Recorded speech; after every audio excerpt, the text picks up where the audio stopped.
Total 36 acres project madam అది.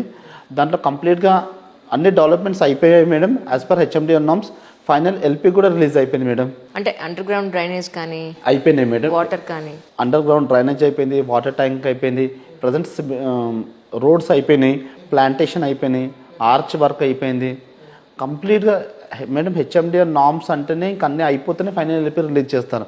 Right. Final LP కూడా release అయిపోయింది మేడం. ఇప్పుడు స్విమ్మింగ్ పూల్ వర్క్ నడుస్తుంది మేడం. ఆల్మోస్ట్ 60 to 70% వర్క్ అయిపోయింది. అంటే మీరు ల్యాండ్ మొత్తం ఎడ్జ్ అంతా మీరు కూడా అంటే ఇది ఇక్కడ నుంచి ఇంతవరకు మీ ల్యాండ్ ఇన్ ఎకర్స్, దానికి మీరు బోర్డర్ చుట్టూ కాంపౌండ్ వాల్ కట్టారా? కట్టేసాం మేడం. So nice. అంటే ఇది ఆల్మోస్ట్ గేటెడ్ కమ్యూనిటీ టైప్ అని. Gated community project madam. ఇప్పుడు మనం విల్లాస్ కూడా స్టార్ట్ చేస్తా ఉన్నాం మనం ప్రాజెక్ట్లో. కాకపోతే అంటే ఇప్పుడు చాలా మంది ఇప్పుడు తీసుకున్న ల్యాండ్ వెంటనే కట్టుకోరు. Yes madam. వాళ్ళు పెట్టుబడి అంటే ఐ మీన్ ఇన్వెస్ట్మెంట్ పర్పస్లో తీసుకుని పక్కన పెట్టుకుంటారు. మరి ఆ ల్యాండ్ మెయింటెనెన్స్ కానీ లేకపోతే ఇదంతా ఎవరు చూసుకుంటారు? మేడం కంపెనీ చూసుకుంటుంది మేడం మెయింటెనెన్స్ అంతా కూడా.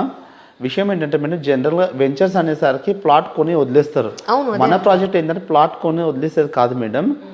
ఇప్పటికిప్పుడు ఇల్లు కట్టుకునేటటువంటి లొకేషన్ మేడం. మన ప్రాజెక్ట్ కి చుట్టుముట్టు మొత్తం కూడా ఇల్లు ఉన్నాయి మేడం. ఇప్పటికిప్పుడు ఇల్లు కట్టుకోవచ్చు. ఆల్రెడీ డెవలప్డ్ ఏరియా మేడం ఇదంతా కూడా. ఇప్పుడు కొంపల్లి సుచిత్ర వరకు మొత్తం కూడా ఏరియా అంతా ఫుల్లీ ఆక్యుపైడ్ మేడం. అసలు స్పేస్ అనేది లేదు. ఇప్పుడు ప్లాట్ కొనాలి అనుకుంటే 100% మన ప్రాజెక్ట్ కి రావాల్సిందే madam. This right time actually. ఏంటంటే మీరు కంపారిటివ్లీ కొత్త ఇన్వెంటరీ, కొత్త వెంచర్స్ అంటూ, కొత్త ప్రాజెక్ట్స్ అంటూ కూడా ఏం లేవు అక్కడ. ఓన్లీ మన ఒక ప్రాజెక్ట్ మాత్రమే లైవ్ ఉంది మేడం.